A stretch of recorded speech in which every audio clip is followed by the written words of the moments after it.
This channel does not promote any violence, harmful, or illegal activities. All content provided by this channel is meant for an educational and information purpose only. আমি আপনাকে বলছি এই ইউনিস আরো যদি 100 দিন থাকে আওয়ামী লীগের আরো জনপ্রিয়তা বাড়বে।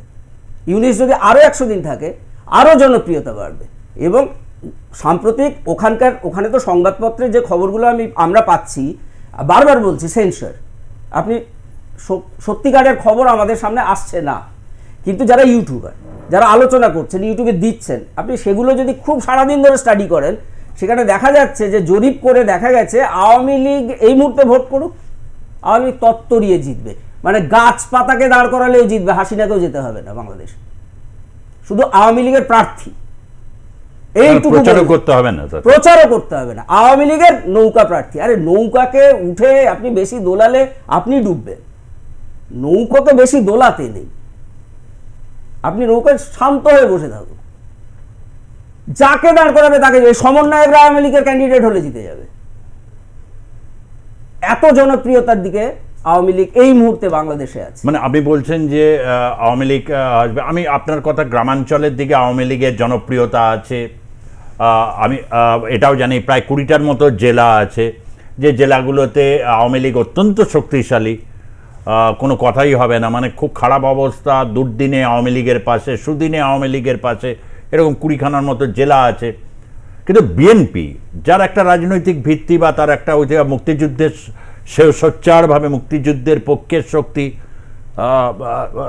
আপনি বলছেন যে তাকেও ছাপিয়ে যাচ্ছে আওয়ামী লীগের জনপ্রিয়তা।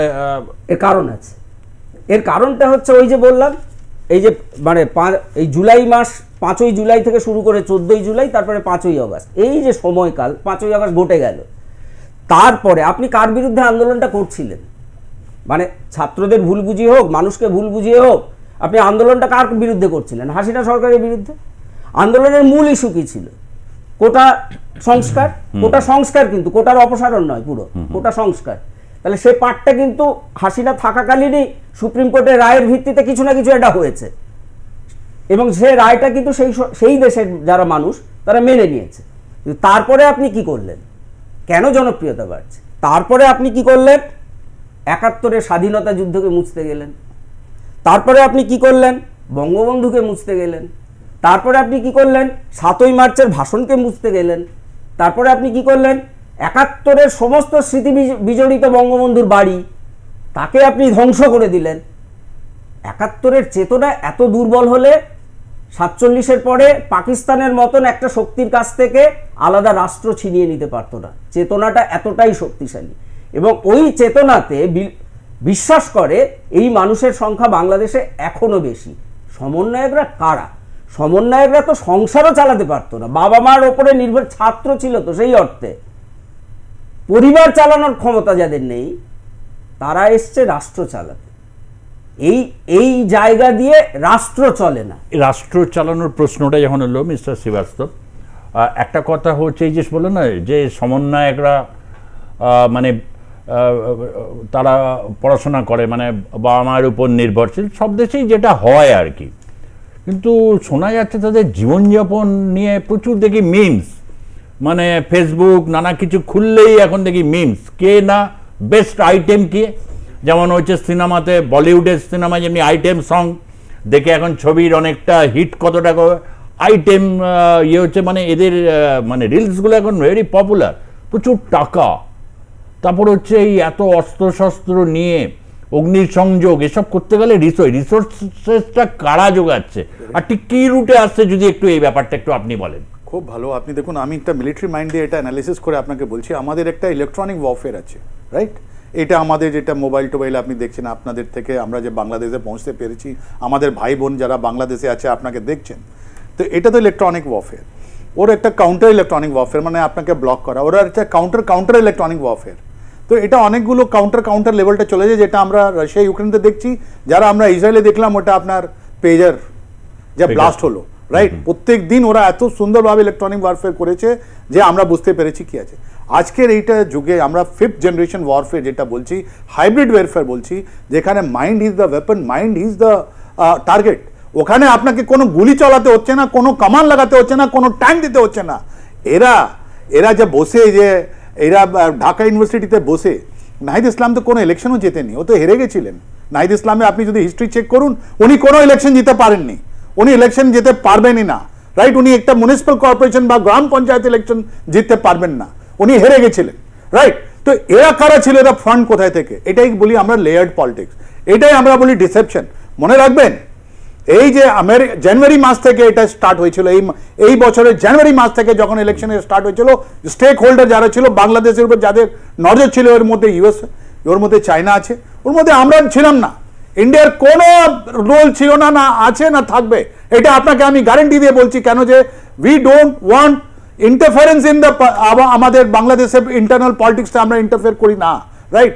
আমরা একটা ভেরি হেভি প্রাইস দিয়েছি শেখ হাসিনা ওয়াজেদকে, যেহেতু উনি আমাদের মা বোন বেটি, আপনি যা বলতে পারেন ওনাকে, আপনি উনি আমাদের দেশে ছিলেন, ওনার বাবা একটা যুদ্ধ করেছিলেন, আমরা ওনাকে সম্মান করি, তাই জন্য আমাদেরকে অনেক very heavy in the terms of the life, in terms of the মানি।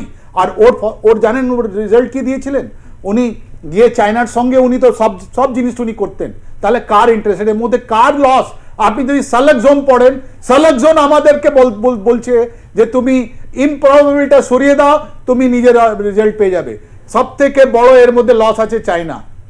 যতগুলো ওর ইনভেস্টমেন্ট আছে বাংলাদেশে, সব থেকে বড় প্রজেক্ট লস আছে আপনার চায়না। কত বিলিয়ন ডলার ওর নষ্ট হয়েছে, ওরা কে করেছে? ইন্ডিয়া তো করেনি। তার মানে একটাই কান্ট্রি রয়ে গেছে, এটা হচ্ছে আমেরিকা। তা আমেরিকায় তো শেখ হাসিনা ওয়াজেদও বলেন আমেরিকা, তা আমেরিকা একটা সিস্টেম আছে, ওদের সিনেটের সিস্টেম আছে, ধাপে ধাপে আপনি দেখবেন এনার ডেমোক্রেটিক পার্টির সঙ্গে এনার একটা রিলেশনটা ধাপে ধাপে খুলে গেছে। ওখান থেকে রিস্টোরেশন অফ ডেমোক্রেসি মুভমেন্ট, কতগুলোর নাম আমি গোনাতে পারি, যারা বারবার ওখানে এসছেন, বারবার পয়সা দিয়ে গেছেন। এইটাই বলি আমরা একটাই। কিন্তু আজকে দিনের আপনি জানেন, আমি আবার একটা মিলিটারি এতে বলছি ডিসেপশন। আমরা তো কথা বলছি কার?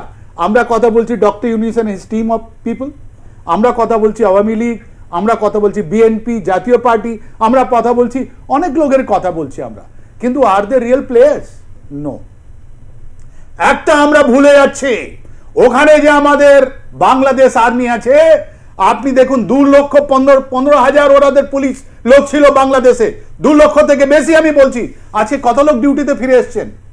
You will be surprise. আমরা যখন কথা বলছি ওদের সঙ্গে, ওরা বলছি আমরা আমাদের কোয়ার্টারে আমরা বসে আছি। তাহলে কারা ডিস্ট্রিক্ট চালাচ্ছে? ডিস্ট্রিক্ট চালাচ্ছে আপনাদের আর্মি। আপনি যে ভয়ের পরিবেশ বলে দিচ্ছেন, বারবার এই ডিপ ফেক, এটা বলা হচ্ছে যে আমি আর্মিকে বলবো, আমি পুলিশকে বলবো। পুলিশ আর আর্মি কিন্তু আওয়ামী লীগের সঙ্গে নয়, বিএনপির সঙ্গে নয়, ছাত্রদের সঙ্গে নয়। ওরা চাইছে যে ধীরে ধীরে ধীরে ধীরে করে পরিস্থিতিটা আরো জটিল হয়ে উঠুক। লেট মানে যদি নির্বাচনের দিকে যায়, আর্মি কি নির্বাচন চাইবে না? আর্মি নির্বাচন করতেই দেবে না 18 মাসে।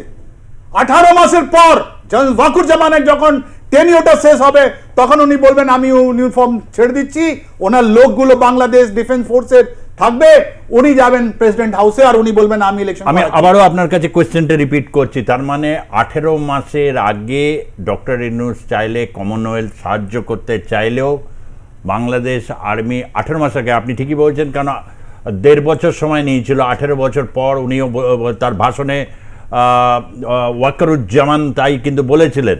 আপনি কি সেই পয়েন্টে স্টিক করে রয়েছেন, মানে 18 মাসের আগে নির্বাচনে কোনো পরিস্থিতি নেই? অ্যাবসলিউটলি নয়। আর আমাদের জন্য এটাই লাভ যে আমরা আমাদের জেনারেল ওয়াকারুজ্জামানের সঙ্গে কথা বলা উচিত, আমাদেরকে ওখান থেকে আর্মি কন্ট্যাক্ট করা উচিত, ওই রিলেশনটা রাখা উচিত।